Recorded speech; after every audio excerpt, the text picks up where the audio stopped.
Magandang araw mga kapatid.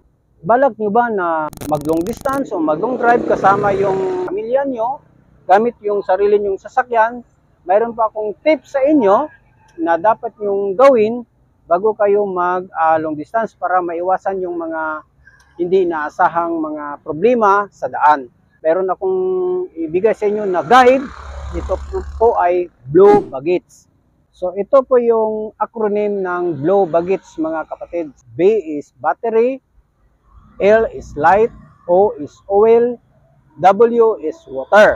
Ang sa baggage naman is B is brake, A is air, G is gasoline, E is yung engine natin, T is tire, at saka yung S is yung sarili natin. So isa-isahin natin yan mga kapatid. So una yung battery mga kapatid. So dito yung battery niya. Dito mga kapatid.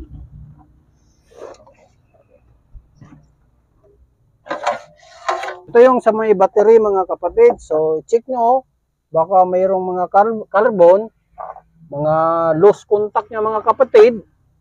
So maganda kung mayroon kayong WD-40. So lagyan nyo. Kasi ano man to, hindi man to naga-insulate ng ng kurente. Ito lagyan ko. Okay. Yan. So, dapat hindi sa maluwag, mawala siyang carbon.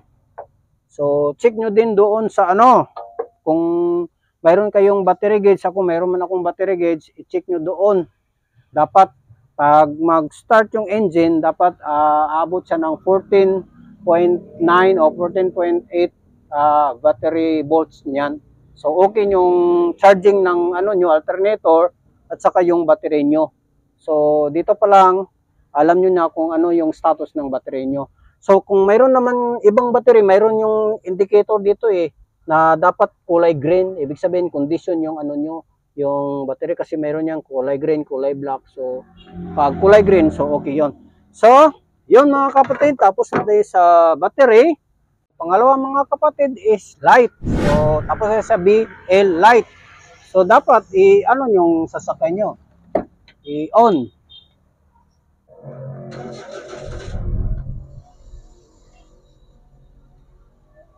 So, yan mga kapatid, dapat nakailaw yung headlight natin. Dalawa. At saka yung sa park light, dapat nag-ailaw yan. Kasi pag hindi yan nag-ailaw, malaking violation yan. So, yung signal light. So, left side, nag-ailaw. Yung sa right side naman. So, right side na signal light, ilaw.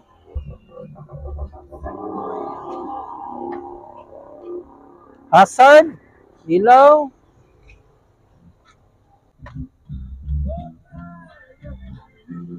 Yun, nakita nyo yung nag-change yung headlight ng mga kapatid sa low at saka high. So yun, dapat i-check nyo yun para wala anong problema. So sa likod naman mga kapatid, nakailaw yung tail light nya, yung signal light, naka-hazard yan. So apakan ko yung brake.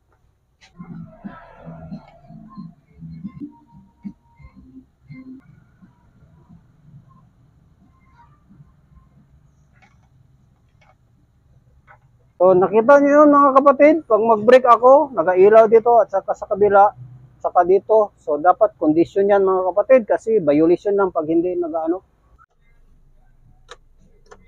Ito yung mga kapatid, passenger lights. Kasi sa mga checkpoint, kailangan ilaw yan.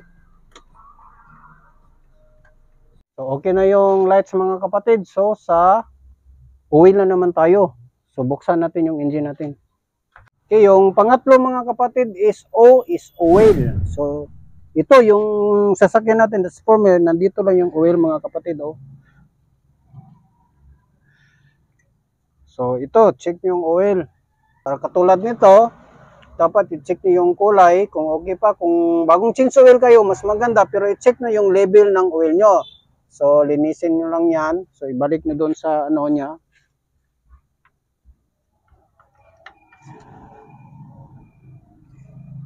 So katulad nito, nasa 3/4. So, dapat kung mag long distance ako bukas, kasi balak namin bukas mag long distance, ngayon lang ako nag-check para kung mayroong problema, ano pa natin, mapaayos. So, katulad nito, nasa 3/4 lang, hindi siya full. So, dagdagan ko ito ng oil kasi bago pa man yung oil niya, bago magsalang sa long distance para walang problema yung engine natin. So, ito yung sa oil niya mga kapatid. Pang-apat mga kapatid, yung water. So, tubig. So, nandito yung ano niya. So, ito yung radiator, pero huwag niyong buksan mga kapatid kung matagal nag-andar. Kasi blast itong water, tsaka na mainit, delikado. So, ito, bagong andar lang to. Check natin yung tubig, water. So, ito, okay mga kapatid, walang problema, puno siya. So, okay yan. Tapos, check nyo lang kung mayroong mga leaking dito, mayroong nagatulo, so baka butas yung radiator nyo, check nyo lang para mapa-repair nyo agad. So, dito naman sa reservoir ng tubig niya, so check nyo din kung nasa level siya. So, ito, sakto yung nasa level niya, yung coolant niya, so sakto. So, yan, check nyo yan, water, importante yan, napaka-importante talaga yan, para iwas problema. So, yun mga kapatid. Tapos na tayo sa blow, sa bagets na tayo. So, yung B is brake. So, dapat mag-check kayo ng brake. So, una, check no yung mga ano dito, yung sa may gulong, doon sa loob, check nyo, baka mayroong leaking na mayroong kayong makita na basa dito. So, check nyo dito sa ilalim. Tingnan nyo dyan. Saka dito sa kabila, dito, check nyo kung mayroong tagas o mayroong basa doon kasi baka nag-leak yung fluid natin. So, check nyo yung level ng fluid. So, open nyo dito. So, yung fluid natin, yung brake fluid.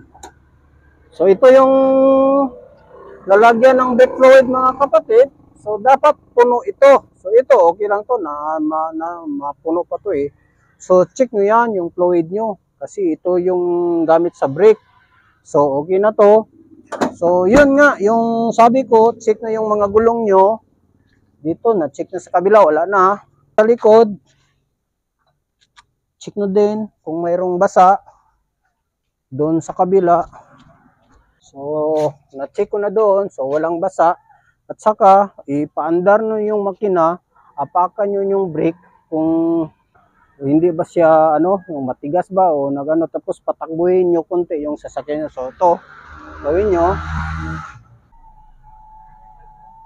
So, ito, check nyo mga kapatid, magtakbo man yan. Kung okay yung brake niya, so, okay yan. So, okay na yon mga brake niya, okay na yung mga kapatid. Next mga kapatid is yung air. So, mayroon akong dito, yung pressure gauge para ito sa gulong.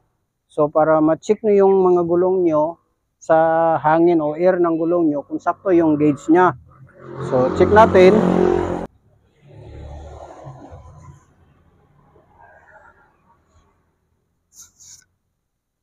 Nasa 32.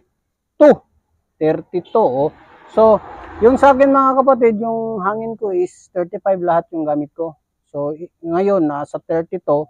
So, bukas maglakad kami, idaan ko to sa sa mayroong vulcanizing shop para uniform ko yung hangin ko. 35 yung gamit ko mga kapatid. So, check nyo gulong nyo, hangin lahat para iwas problema yung paglakad.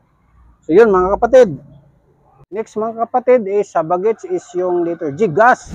So, siyempre, bukas pa kami mag-travel. So, pwede ngayong gabi o bukas ng umaga, mas maganda o bukas umaga din siyempre yung gas natin, kailangan full tank natin para hindi na tayo maabala sa daan. So, siyempre, yun, gasolina tayo. Sa bagets mga kapatid is engine. So, siyempre, sa engine naman, check nyo yung andar ng nyo. So dito pa lang sa andar mga kapatid, malalaman nyo niya yung palyado yung makina nyo. So siyempre, pag start nyo, pag hindi siya mag-start, so mayroong problema. So ito, walang problema, start siya. Saka yung nag-vibrate yung ano nyo, nag-vibrate yung makina nyo, so something wrong doon. Saka medyo walang pwersa, so yun, i-check nyo yan. So kung mayroon kayong mekaniko, kung hindi nyo alam yung mga ano, yung andar niya, so mas maigi, ipacheck nyo sa mga mekaniko na kilala nyo para sigurado kayo sa travel nyo. So importante yun mga kapatid, yung engine natin para hindi magka-problema yung biyahe natin. Next mga kapatid sa bagets, yung tire. So siyempre yung tire natin, dapat i-check natin yung spike niya. Kung hindi pa kalbo, saka yung mga ano dito, yung mga minsan kasi mayroong mga ano, mga biak.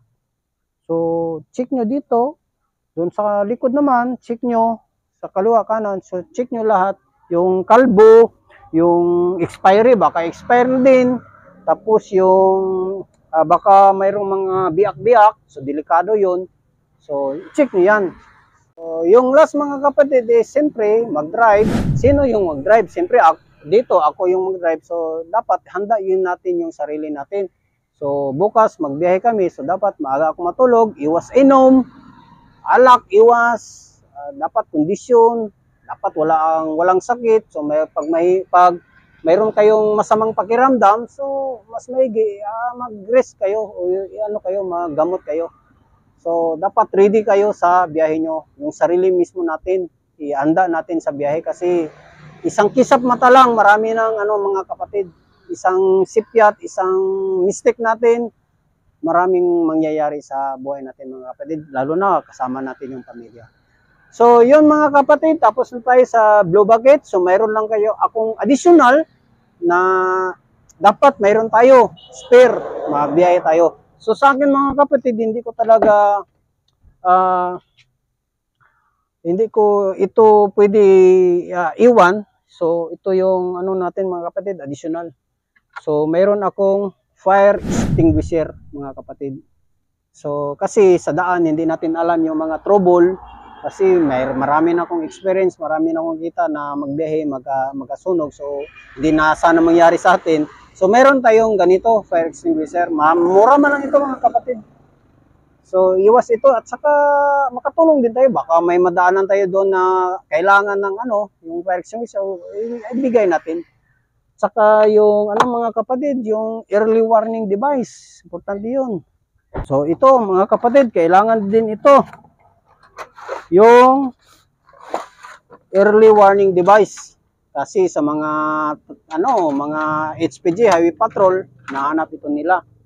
So, yung jack natin, dapat ready din. At saka mayroon tayong tools na dala. Ito, mayroon akong tools na dala. So, mayroon pa doon para kung mayroon man mga trouble, kung kaya lang natin gawin natin kasi hintayin pa natin yung mga mekaniko na malayo tayo sa mga area na ano, matrouble tayo doon sa iba. Pero kaya, yan mga kapatid, dapat gawin na natin yan kasi iwas din yan sa mga problema. Kasi na-experience ko yan mga kapatid na nasiraan ako sa malayo, naku, problema talaga mga kapatid. So dapat gawin natin yan mga kapatid bago tayo mag-travel. So sana nakatulong sa inyong lahat. Huwag sana kayong makalimot mag-subscribe. Kung hindi pa kayo nakapag-subscribe sa akin at sa lahat ng mga subscribers ko, salamat po sa inyong mga suporta. God bless po sa inyong lahat.